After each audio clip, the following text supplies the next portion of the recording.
ನಿಮಗೆಲ್ಲರಿಗೂ ಕೂಡ ಶ್ರೀಕೃಷ್ಣ ಪರಮಾತ್ಮನ ವಚನಾಮೃತಕ್ಕೆ ಆಧಾರದ ಸ್ವಾಗತ ಸುಸ್ವಾಗತ. ಪ್ರಿಯ ಬಂಧುಗಳೇ, ನೀವೇನಾದರೂ ಕೃಷ್ಣ ಪರಮಾತ್ಮನ ಭಕ್ತರೇ ಆಗಿದ್ದರೆ ಈ ಕೂಡಲೇ ಈ ವಿಡಿಯೋಗೆ ಒಂದು ಲೈಕನ್ನು ಮಾಡುವುದರ ಮೂಲಕ ನಿಮ್ಮ ಅಭೂತಪೂರ್ವವಾಗಿರುವಂತಹ ಭಕ್ತಿಯನ್ನು ವ್ಯಕ್ತಪಡಿಸಿ ಎಂದು ಕೇಳಿಕೊಳ್ಳುತ್ತಾ ಬನ್ನಿ. ಶ್ರೀಕೃಷ್ಣ ಪರಮಾತ್ಮನ ವಚನಾಮೃತವನ್ನು ಕೇಳಿ ಧನ್ಯರಾಗೋಣ.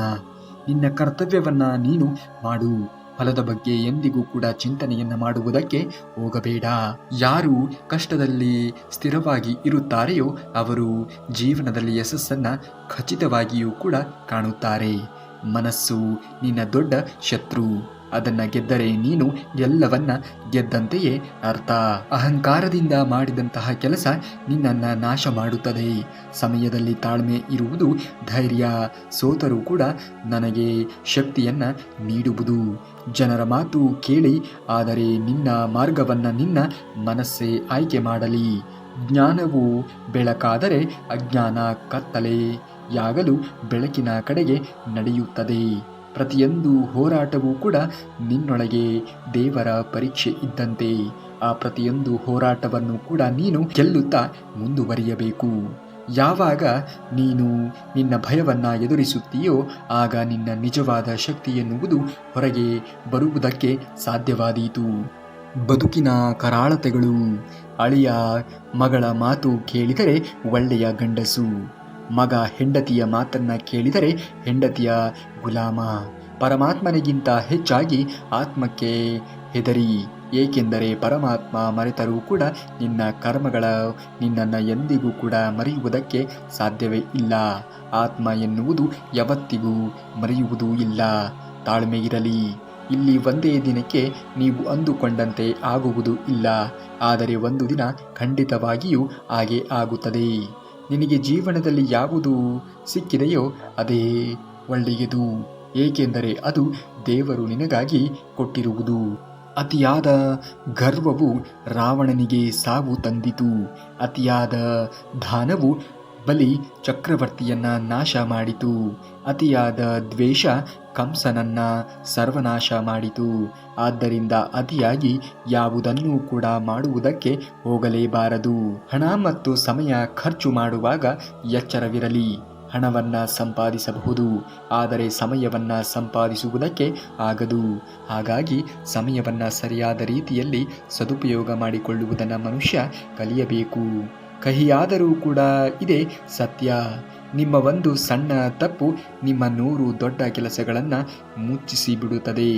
ಎಚ್ಚರವಿರಲಿ. ತಪ್ಪು ಮಾಡುವ ಮುನ್ನ ಎಲ್ಲರಿಗೂ ಸಹಾಯ ಮಾಡಿದ ನನಗೆ ನನ್ನ ಮೌನದ ನೋವು ಯಾರಿಗೂ ಕೂಡ ಅರಿವಾಗಲೇ ಇಲ್ಲ ಎಂದು ಹೇಳುತ್ತಾನೆ ನೋವಿನಲ್ಲಿ ಇದ್ದವ. ಆದರೆ ಖುಷಿಯಲ್ಲಿ ಇದ್ದವ ಎಲ್ಲರೂ ಕೂಡ ಇದ್ದರೂ ನನಗೆ ಕೇವಲ ನೆಮ್ಮದಿ ಮಾತ್ರ ಬೇಕು ಎಂದು ಬಯಸುತ್ತಾನೆ. ನಮ್ಮೊಳಗೆ ನಮ್ಮ ಆತ್ಮ ಶಕ್ತಿ ಎನ್ನುವುದು ಗಟ್ಟಿಯಾಗಿ ಇದ್ದಾಗ ಯಾರೇ ಏನೇ ಕುತಂತ್ರವನ್ನು ಮಾಡಿದರೂ ಕೂಡ ಏನೂ ಮಾಡುವುದಕ್ಕೆ ಅಸಾಧ್ಯ. ನಮ್ಮವರೊಂದಿಗೆ ನಮ್ಮ ವಿರುದ್ಧವೇ ಹೇಳಿ ಬೇರೆಯವರೊಂದಿಗೆ ನಮ್ಮನ್ನು ತೆಗಳಿ, ನಾವು ಸತ್ತಾಗ ನಮ್ಮವರ ಮುಂದೆ ಹೊಗಳಿ ಅವರವರ ಪಾಡಿಗೆ ಇದ್ದು ಬಿಡುವರೆ ನಮ್ಮವರು. ನಮ್ಮವರು ಎಲ್ಲಿದ್ದಾರೆ? ಬರೀ ಮಾತಿಗೆ ಅಷ್ಟೇ. ಬಂದಿದ್ದನ್ನ ಬೇಡ ಎನ್ನಬೇಡ, ಅದು ದೇವರಿಂದಲೇ ಬಂದಿದ್ದು. ನಿನಗೂ ಬೇಕಾದದ್ದನ್ನು ಕೊಟ್ಟೇ ಕೊಡುತ್ತಾನೆ, ಆದರೆ ಅವನು ಕೊಡುವವರೆಗೆ ತಾಳ್ಮೆ ಎನ್ನುವುದು ನಿಮ್ಮಲ್ಲಿ ಇರಬೇಕು. ಮೊದಲು ನೀನು ಕಲ್ಲಾಗುವುದನ್ನು ಕಲಿತು ನಂತರ ಒಂದು ದಿನ ನೀನೇ ಶಿಲೆಯಾಗಿ ನಿಲ್ಲುವೆ. ಆದರೆ ಕಲ್ಲಾಗುವ ಮಾರ್ಗವನ್ನು ನೀನು ಅನುಭವಿಸಬೇಕು, ಎದುರಿಸಬೇಕು, ಆ ದಾರಿಯನ್ನು ತುಳಿಯಬೇಕು. ಅರ್ಥಾತ್ ಜೀವನದಲ್ಲಿ ಯಾರೇ ನಿಮ್ಮನ್ನ ಕುರಿತು ಏನೇ ಹೀಯಾಳಿಸಿದರೂ ಕೂಡ ನೀವು ಕಲ್ಲಾಗಿ ಇರುವುದನ್ನು ಕಲಿಯಬೇಕು. ಯಾವಾಗ ನೀವು ಜೀವನದಲ್ಲಿ ಸಾಧನೆಯನ್ನು ಮಾಡುತ್ತೀರಿಯೋ ಆ ಒಂದು ಟೀಕೆಗಳೇ, ಆ ಒಂದು ಬೈಗುಳಗಳೇ ಮುಂದೆ ಹೊಗಳಿಕೆಯಾಗಿ ಪರಿವರ್ತನೆ ಆಗುವುದು. ಜೀವನದಲ್ಲಿ ಕಾಯುವುದನ್ನು ಕಲಿತುಕೋ, ಏಕೆಂದರೆ ಎಲ್ಲ ಮುಗಿದೇ ಹೋಯಿತು ಅಂದುಕೊಂಡಾಗಲೇ ಹೊಸ ಅಧ್ಯಾಯಗಳು ಆರಂಭವಾಗುವುದು. ನಿನ್ನ ಮನದೊಳಗಿನ ಗುಣ ಕಿಚ್ಚು ನಿನ್ನದೇ ತನು ಮನ ಸುಡದೆ ಬೇರೆಯವರ ಮನ ಸುಡುವ ಸುಟ್ಟಿತೆ ಖಂಡಿತವಾಗಿಯೂ ಕೂಡ ಇಲ್ಲ. ಬದುಕನ್ನು ಅನುಭವಿಸಿ, ಯೌವನದಲ್ಲೇ. ಹಾಗಾಗಿ ಬದುಕನ್ನು ಸರಿಯಾಗಿ ಸದುಪಯೋಗ ಮಾಡಿಕೊಳ್ಳಬೇಕು ಅನ್ನುವುದೇ ಆದರೆ ನೀವು ಯೌವನದಲ್ಲಿ ಮಾಡುವಂತಹ ಕೆಲಸದ ಮೇಲೆಯೇ ನಿರ್ಧರಿಸಲ್ಪಡುತ್ತದೆ. ಜಗತ್ತಿಗೆ ಗೊತ್ತಿದೆ ಯಾರು ಏನು, ಆದರೆ ನಿನಗೆ ಗೊತ್ತಿರಬೇಕು ನಾನು ಏನು ಮಾಡಲು ಹೊರಟಿದ್ದೇನೆ ಎನ್ನುವುದು. ನಿಮ್ಮ ಆತ್ಮವಿಶ್ವಾಸದ ಮೇಲೆ ನಂಬಿಕೆ ಇರಲಿ, ಮಾಡುವಂತಹ ಕೆಲಸದ ಮೇಲೆ ಶ್ರದ್ಧೆ ಎನ್ನುವುದು ಇರಲಿ. ಜೀವನ ಅಂದುಕೊಂಡಂತೆ ಇಲ್ಲ, ಜೀವನ ಹೇಗೆ ಬರುತ್ತದೆಯೋ ಹಾಗೆ ನಾವು ಸ್ವೀಕರಿಸುತ್ತಾ ಮುಂದುವರಿಯಬೇಕು. ನೀವು ಕಳೆದುಕೊಂಡಿದ್ದರ ಬಗ್ಗೆ ಯೋಚಿಸಿ. ದುಃಖವನ್ನು ಪಡುತ್ತಿರುವಾಗಲೇ ಭಗವಂತ ನೀವು ಕಳೆದುಕೊಂಡಿದ್ದನ್ನು ಮರೆಸಲು ಉತ್ತಮವಾದದ್ದನ್ನು ಕೊಟ್ಟೇ ಕೊಡುತ್ತಾನೆ. ತಾಳ್ಮೆ ಇರಲಿ, ಅವನ ಮೇಲೆ ನಂಬಿಕೆ ಇರಲಿ. ಸೋತಲ್ಲಿಯೇ ಗೆಲ್ಲುವುದನ್ನು ಮನುಷ್ಯ ಕಲಿಯಬೇಕು. ನನಗೆ ಬಂದಂತಹ ದುಃಖ, ನೋವು, ನಿರಾಸೆ, ಸೋಲು ಬೇರೆ ಯಾರಿಗೂ ಕೂಡ ಬಾರದೇ ಇರಲಿ. ನನಗೆ ಸಿಕ್ಕಂತಹ ಸುಖ, ಸಂತೋಷ, ನೆಮ್ಮದಿ, ಗೆಲುವು ಎನ್ನುವುದು ಎಲ್ಲರಿಗೂ ಕೂಡ ಸಿಗಲಿ ಭಗವಂತ ಎಂದು ಬೇಡಿಕೊಳ್ಳುವುದನ್ನು ಕಲಿತುಕೊಳ್ಳಿ.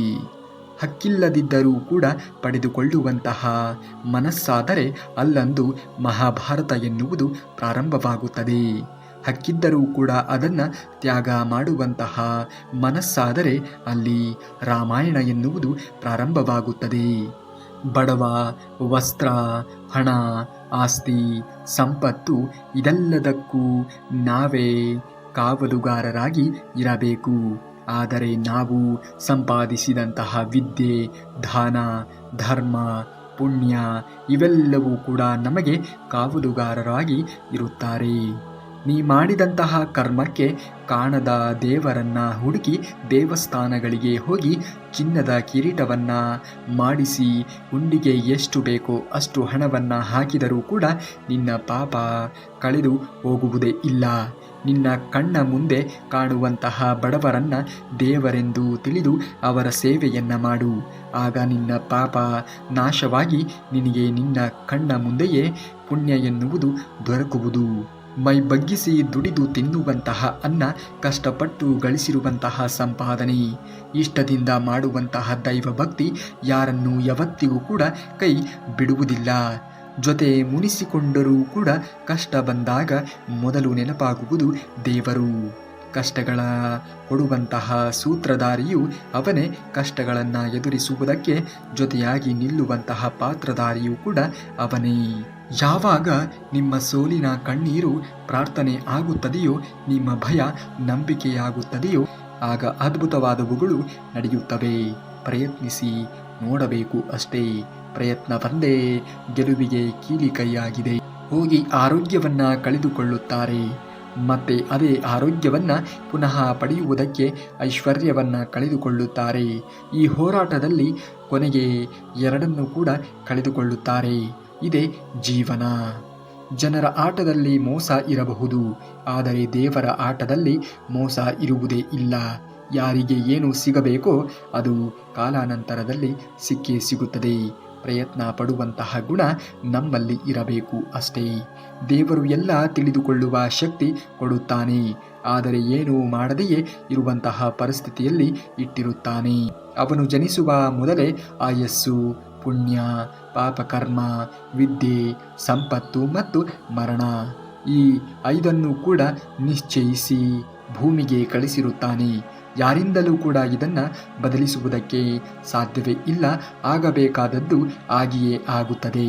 ನಮ್ಮ ಪಾಲಿನ ಕರ್ತವ್ಯವನ್ನು ಶ್ರದ್ಧೆಯಿಂದ ಮಾಡುತ್ತಾ ಜೀವನವನ್ನು ಸಾಗಿಸಬೇಕು ಅಷ್ಟೇ.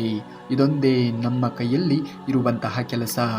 ಯಾವಾಗ ಮನುಷ್ಯನು ತಾನು ಮಾಡಿರುವಂತಹ ಕರ್ಮದ ಫಲಗಳನ್ನು ಇದೇ ಜೀವನದಲ್ಲಿ ಅಥವಾ ಮುಂದಿನ ಜೀವನದಲ್ಲಿ ಅನುಭವಿಸಬೇಕಾಗುತ್ತದೆ ಎನ್ನುವಂತಹ ಜ್ಞಾನ ಅರಿತುಕೊಳ್ಳುತ್ತಾನೆಯೋ, ಆಗ ಇಡೀ ಜಗತ್ತು ಬದಲಾವಣೆಯತ್ತ ಸಾಗಿಬಿಡುತ್ತದೆ.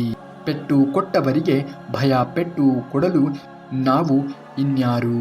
ಪಟ್ಟು ಹಿಡಿಯದೆ ದುಪ್ಪಟ್ಟು ಪೆಟ್ಟು ಕೊಡಲು ಮೇಲೊಬ್ಬ ಇರುವಾಗ ನಾವು ಏಕೆ ಬೇರೆಯವರ ಬಗ್ಗೆ ಯೋಚನೆಗಳನ್ನು ಮಾಡುತ್ತಾ ನಮ್ಮ ಸಮಯವನ್ನು ವ್ಯರ್ಥ ಮಾಡುವುದು? ಸೋಲುತ್ತಿದ್ದೇವೆ ಎಂಬ ಭಯಪಟ್ಟಾಗ ಯಾವುದೋ ಒಂದು ದಾರಿ ಕಾಣಿಸಿಯೇ ಕಾಣಿಸುತ್ತದೆ. ಕಾಣಿಸದೇ ಇದ್ದಾಗ ದಾರಿಗಳು ನಮ್ಮನ್ನು ಗೆಲುವಿನ ಕಡೆಗೆ ನಡೆಸುವಂತಹ ಧೈರ್ಯ ತುಂಬುವಂತಹ ಏಕೈಕ ದಾರಿ ಎಂದರೆ ಅದು ಶ್ರೀಕೃಷ್ಣ ಪರಮಾತ್ಮ. ಶ್ರೀಕೃಷ್ಣ ಪರಮಾತ್ಮನನ್ನು ನಂಬಿ ಆತ ಖಂಡಿತವಾಗಿಯೂ ಕೂಡ ನಮ್ಮ ಜೀವನದಲ್ಲಿ ಉನ್ನತವಾಗಿರುವಂತಹ ಸ್ಥಾನಕ್ಕೆ ತಲುಪಿಸುತ್ತಾನೆ. ಆಗುವುದೆಲ್ಲ ಒಳ್ಳೆಯದಕ್ಕೆ ಆಗುತ್ತದೆ. ನಿನ್ನ ಕರ್ತವ್ಯವನ್ನು ನೀನು ಶ್ರದ್ಧೆಯಿಂದ ಮಾಡು. ಫಲವನ್ನು ಅಪೇಕ್ಷೆ ಎಂದಿಗೂ ಕೂಡ ಮಾಡುವುದಕ್ಕೆ ಹೋಗಲೇಬೇಡ. ಆತ್ಮ ಯಾವಾಗಲೂ ಕೂಡ ಅಮರ, ಅದಕ್ಕೆ ಸಾವು ಎನ್ನುವುದೇ ಇಲ್ಲ. ಬರುವಾಗ ಮತ್ತು ಹೋಗುವಾಗ ನಮ್ಮ ಕೈಯಲ್ಲಿ ಖಾಲಿಯೇ ಇರುತ್ತದೆ ಎನ್ನುವುದನ್ನು ಮರೆಯಬಾರದು. ಕಾಮವಾಗಲಿ ಕ್ರೋಧವಾಗಲಿ ಪೂರ್ವಗ್ರಹ ಬೇಡ. ಸಂಶಯಗಳನ್ನು ತೊಡೆದು ಹಾಕಿ. ಒಬ್ಬ ವ್ಯಕ್ತಿ ಶತ್ರುವು ಆಗಬಲ್ಲ, ಮಿತ್ರನೂ ಕೂಡ ಆಗಬಲ್ಲ.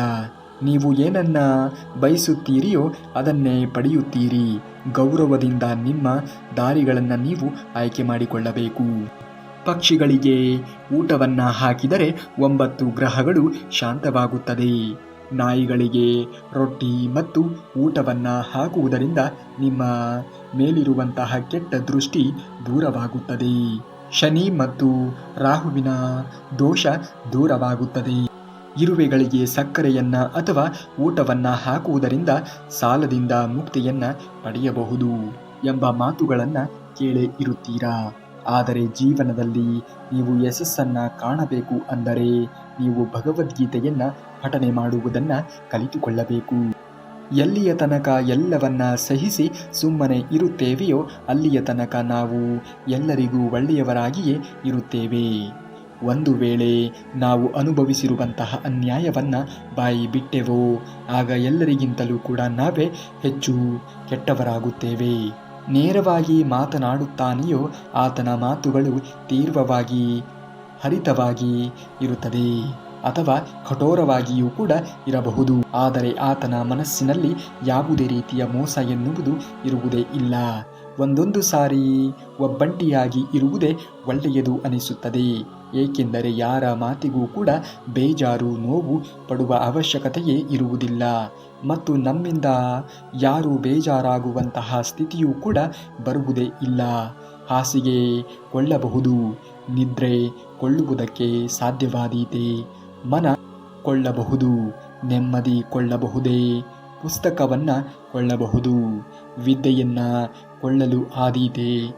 ವಿದ್ಯೆ ಇದ್ದರೇನಂತೆ, ವಿವೇಕ ಇಲ್ಲದಿದ್ದರೆ ಹೀಗೆ. ವಿವೇಕ ಎನ್ನುವುದು ಇಲ್ಲದಿದ್ದರೆ ಹೇಗೆ? ಹಣ ಇದ್ದರೇನಂತೆ, ಗುಣ ಇಲ್ಲದಿದ್ದರೆ ಹೇಗೆ? ಪ್ರಾಣ ಇದ್ದರೇನಂತೆ, ತ್ರಾಣ ಎನ್ನುವುದು ಇಲ್ಲದೆ ಇದ್ದರೆ ಹೇಗೆ? ಗುರು ಇದ್ದರೆ ಏನಂತೆ, ಅರಿವೇ ಇಲ್ಲದಿದ್ದರೆ? ರೂಪ ಇದ್ದರೆ ಏನಂತೆ, ಮನ ಇಲ್ಲದೆ ಇದ್ದರೆ? ಸುಖ ಇದ್ದರೆ ಏನಂತೆ, ಶಾಂತಿ ಇಲ್ಲದೆ ಇದ್ದರೆ? ಏನಿದ್ದರೆ ಏನಂತೆ, ಮಾನವೀಯತೆಯ ಗುಣಗಳೇ ಇಲ್ಲದೆ ಇದ್ದರೆ? ದೊಡ್ಡ ಮನೆ, ಸಣ್ಣ ಕುಟುಂಬ, ಹೆಚ್ಚು ಡಿಗ್ರಿಗಳು, ಕಡಿಮೆ ಜ್ಞಾನ, ಮುಂದುವರಿದ ವೈದ್ಯಕೀಯ, ಹೆಚ್ಚಿನ ಅನಾರೋಗ್ಯ, ಅಧಿಕಗಳಿಗೆ ಕಳೆದು ಹೋದ ಮನಃಶಾಂತಿ, ಹೆಚ್ಚಾದ ಬುದ್ಧಿವಂತಿಕೆ, ಕಡಿಮೆಯಾದ ಭಾವನೆಗಳು, ದುಬಾರಿ ಗಡಿಯಾರ, ಕೈಘಟಕದ ಸಮಯ, ಗರಿಷ್ಠ ಜನಸಂಖ್ಯೆ, ಕನಿಷ್ಠ ಮಾನವೀಯತೆ, ಹೆಚ್ಚಾದ ಉಪಗ್ರಹ, ಬರಿದಾದ ಹೊಟ್ಟೆ, ಹೆಚ್ಚು ಮಾಹಿತಿ, ಕಡಿಮೆ ವಿವೇಕ. ಆಲಿಸುವುದು ಸಹಜ, ಸಮಯವು ಬಹಳಷ್ಟು ಕಲಿಸುವುದು ಸಹಜ. ಸಮಯದ ಮಹತ್ವ ತಿಳಿಯುವವನು ಗುರಿ ಮುಟ್ಟುವುದು ಸಹಜ. ಸಮಯವನ್ನು ಕಳೆದುಕೊಂಡವನು ಕೊರಗುವುದು ಸಹಜ. ಕಳೆದು ಹೋದ ಸಮಯ ಮರಳಿ ಬರುವುದೇ ಇಲ್ಲ, ಇದು ಕೂಡ ಸಹಜ. ತೆಗೆದುಕೊಳ್ಳಲು ತಯಾರಾಗಿ ಇರುತ್ತಾರೆಯೋ ಅವರಿಗೆ ಮಾತ್ರ ತೊಂದರೆಗಳು ಬರುತ್ತದೆ. ಹಾಗೆಯೇ ಜವಾಬ್ದಾರಿ ತೆಗೆದುಕೊಂಡವರು ಯಾವಾಗಲೂ ಕೂಡ ಸೋಲುವುದಿಲ್ಲ, ಗೆಲ್ಲುತ್ತಾ ಮತ್ತು ಹೊಸದನ್ನು ಕಲಿಯುತ್ತಾ ಮುಂದುವರಿಯುತ್ತಾರೆ. ದೇವರು ಏಕೆ ಸುಮ್ಮನೆ ಇದ್ದಾನೆ ಎಂದು ಚಿಂತಿಸಬೇಡ, ಏಕೆಂದರೆ ಪಾಠವನ್ನು ಕಲಿಸಿದ ಶಿಕ್ಷಕನೂ ಕೂಡ ಪರೀಕ್ಷೆಯ ಕೊಠಡಿಯಲ್ಲಿ ಸುಮ್ಮನೆ ಇರುವುದನ್ನು ನಾವು ಗಮನಿಸಿ ಇರಬಹುದು. ಸಮಸ್ಯೆಗಳು ಸೃಷ್ಟಿ ಆಗುವುದು ನಮ್ಮ ಮಾತಿನ ಧ್ವನಿಯಿಂದ. ಏನು ಹೇಳುತ್ತೇವೆ ಎನ್ನುವುದಕ್ಕಿಂತ ಹೇಗೆ ಹೇಳುತ್ತೇವೆ ಎನ್ನುವುದು ತುಂಬಾ ಮುಖ್ಯವಾಗುತ್ತದೆ. ಯಾವ ಧ್ವನಿಯಲ್ಲಿ ಹೇಳುತ್ತಿದ್ದೇವೆ ಎನ್ನುವುದು ಕೂಡ ತುಂಬಾ ಮುಖ್ಯವಾಗುತ್ತದೆ. ಇಬ್ಬರಿಗೂ ತಾಳ್ಮೆ ಎನ್ನುವುದು ಇರಬೇಕು. ಬೇರೆಯವರ ಜೀವನ ನೋಡಿ ಬೇಜಾರಾಗುವುದಕ್ಕೆ ಹೋಗಲೇಬೇಡಿ. ನಿಮಗೂ ಒಂದು ಒಳ್ಳೆಯ ದಿನ ಬಂದೇ ಬರುತ್ತದೆ. ಬೇರೆಯವರ ಮಾತು ಯಾವತ್ತಿಗೂ ಕೂಡ ಕೇಳಲೇಬೇಡಿ. ಇಬ್ಬರೂ ಸೋತು ಇಬ್ಬರೂ ಗೆಲ್ಲಲೇಬೇಕು ಸಂಸಾರದಲ್ಲಿ. ಇಲ್ಲ ಅಂದರೆ ಮುಂದಿನದ್ದು ಒಳ್ಳೆಯ ದಿನಗಳು ಕಳೆದುಕೊಳ್ಳುತ್ತೀರಾ. ಹಠವನ್ನ ಮಾಡಿದಷ್ಟು ಒಬ್ಬರ ಮೇಲೆ ಒಬ್ಬರ ಭರವಸೆ ಎನ್ನುವುದು ಇಡುವುದನ್ನು ಕಲಿತುಕೊಳ್ಳಬೇಕು. ಇಬ್ಬರ ಮನಸ್ಸು ಗುರಿ ಒಂದೇ ಇರಲಿ, ಖಂಡಿತವಾಗಿಯೂ ಒಳ್ಳೆಯ ದಿನಗಳು ಬಂದೇ ಬರುತ್ತದೆ. ಜೀವನ ಕಲಿಸಿದ ಪಾಠ ಅಷ್ಟೇ. ಕೆಲವರ ಗುಣ ಏನು ಅಂತ ಗೊತ್ತಾದಾಗ ನಮ್ಮಲ್ಲಿ ನಾವೇ ಬದಲಾವಣೆಯನ್ನು ಮಾಡಿಕೊಂಡು ನಾವು ಖುಷಿಯಾಗಿ ಇರಬೇಕೇ ಹೊರತು ಅವರನ್ನು ಬದಲಾಯಿಸುವುದಕ್ಕೆ ಹೋಗಬಾರದು. ಸುಮ್ಮನೆ ಇದ್ದು ಬಿಡಬೇಕು, ಧೈರ್ಯವನ್ನು ತಂದುಕೊಳ್ಳಬೇಕು. ಬಣ್ಣದ ಮಾತುಗಳ ಆಡುವವರ ಹತ್ತಿರ ಭಾವನೆಗಳನ್ನು ಹೇಳಿಕೊಂಡರೆ ಬಚ್ಚಲು ಮನೆಯಲ್ಲಿ ಪೂಜೆ ಮಾಡಿದ ಹಾಗೆಯೇ ಆಗುವುದು. ಕೇಳಿದರೂ ಯಾವ ಮನೆಯಲ್ಲಿ ಕೊಟ್ಟ ಹೆಣ್ಣು ಮಗಳು ಬಂದು ಯಜಮಾನಿಕೆ ಮಾಡುತ್ತಾಳೆಯೋ ಆ ಮನೆ ಯಾವತ್ತಿಗೂ ಕೂಡ ನೆಮ್ಮದಿಯಾಗಿ ಇರುವುದೇ ಇಲ್ಲ. ಏನಾದರೂ ಕೊಡಬೇಕು ಅಂತ ನಿಮಗೆ ಅನಿಸಿದರೆ ಅವರಿಗೆ ಅದರ ಬೆಲೆ ಗೊತ್ತಿದ್ದರೆ ಮಾತ್ರ ಕೊಡಿ. ಅದನ್ನು ಉಳಿಸಿಕೊಳ್ಳುವ ರೀತಿ ಅವರಿಗೆ ಗೊತ್ತಿರಬೇಕು. ಇಲ್ಲವಾದರೆ ನೀವು ಕೊಟ್ಟ ವಸ್ತುವಿಗೆ ಬೆಲೆ ಎನ್ನುವುದೇ ಇರುವುದಿಲ್ಲ. ನಂಬಿಕೆ ಮುರಿದು ಬಿದ್ದಾಗ ಆಡುವ ಪ್ರತಿ ಮಾತಿನಲ್ಲಿಯೂ ಕೂಡ ಸಂಶಯವೇ ತುಂಬಿಕೊಳ್ಳುತ್ತದೆ. ಯಾವ ಸಂಬಂಧಕ್ಕೂ ಕೂಡ ಬೆಲೆ ಎನ್ನುವುದು ಇರುವುದಿಲ್ಲ. ನಾವೆಷ್ಟೇ ಒಳ್ಳೆಯ ಕೆಲಸಗಳನ್ನು ಮಾಡಿದರೂ ಕೂಡ ಕೊನೆಗೆ ಕಾಣುವುದು ನಮ್ಮ ತಪ್ಪೇ ಹೊರತು ಒಳ್ಳೆಯತನ ಖಂಡಿತವಾಗಿಯೂ ಕಾಣುವುದೇ ಇಲ್ಲ. ಸಿಕ್ಕಿದೆ ಅಂತ ಹಬ್ಬ ಮಾಡಿಕೊಂಡರೆ ಕೊನೆಗೆ ನಿನ್ನನ್ನು ನೀನು ಕಾಪಾಡಿಕೊಳ್ಳಲು ಆಗದೇ ಇರುವಷ್ಟು ದುರಸ್ತಿಗೆ ಜಾರುವುದು ಖಂಡಿತ. ಹಾಗಾಗಿ ಯಾವುದನ್ನೇ ಆಗಲಿ ಇತಿಮಿತಿಯಲ್ಲಿ ಬಳಕೆ ಮಾಡುವುದನ್ನು ಮನುಷ್ಯ ಕಲಿತುಕೊಳ್ಳಬೇಕು. ಆಗ ಆಗುವುದೆಲ್ಲ ಒಳ್ಳೆಯದೇ ಆಗುತ್ತದೆ. ಮನುಷ್ಯ ದೊಡ್ಡವನಾದಂತೆ ಬಾಲ್ಯವನ್ನು ಮರೆಯುತ್ತಾನೆ. ಮದುವೆ ಆದಂತೆ ತಂದೆ ತಾಯಿಗಳನ್ನು ಮರೆಯುತ್ತಾನೆ. ಮಕ್ಕಳಾದಂತೆ ಸಹೋದರರ ಸಹೋದರಿಯರನ್ನು ಮರೆಯುತ್ತಾನೆ. ಶ್ರೀಮಂತಿಕೆ ಬಂದಂತೆ ಬಡತನವನ್ನು ಮರೆಯುತ್ತಾನೆ. ಯಾವಾಗ ವಯಸ್ಸಾಗಿ ವೃದ್ಧಾಪ್ಯಕ್ಕೆ ಜಾರುತ್ತಾನೆಯೋ ಆಗ ಮರೆತು ಹೋದಿರುವುದೆಲ್ಲವನ್ನ ಮತ್ತೆ ನೆನಪು ಮಾಡಿಕೊಳ್ಳುತ್ತಾನೆ, ಕೊರಗುತ್ತಾನೆ. ಇದೇ ಜೀವನದ ಸೂತ್ರ. ಈ ಜೀವನದ ಸೂತ್ರವನ್ನು ನೀವು ಚೆನ್ನಾಗಿ ಅರಿತುಕೊಂಡು ಈಗಿನ ಜೀವನವನ್ನು ಸರಿಯಾದ ರೀತಿಯಲ್ಲಿ ನಿರ್ವಹಣೆ ಮಾಡುವುದನ್ನು ಕಲಿತುಕೊಳ್ಳಿ. ಆಗುವುದೆಲ್ಲ ಒಳ್ಳೆಯದೇ ಆಗುತ್ತದೆ. ನೀವೇನಾದರೂ ಶ್ರೀಕೃಷ್ಣ ಪರಮಾತ್ಮನ ಭಕ್ತರೇ ಆಗಿದ್ದರೆ ಈ ಕೂಡಲೇ ಈ ವಿಡಿಯೋಗೆ ಒಂದು ಲೈಕನ್ನು ಮಾಡಿ ಹಾಗೂ ಜೈ ಶ್ರೀಕೃಷ್ಣ ಪರಮಾತ್ಮ ಎಂದು ಕಮೆಂಟನ್ನು ಮಾಡಿ. ಇನ್ನು ಮುಂದಿನ ವಿಡಿಯೋದಲ್ಲಿ ಸಿಗುವವರೆಗೂ ಧನ್ಯವಾದ. ಕರುನಾಡಿಗೆ.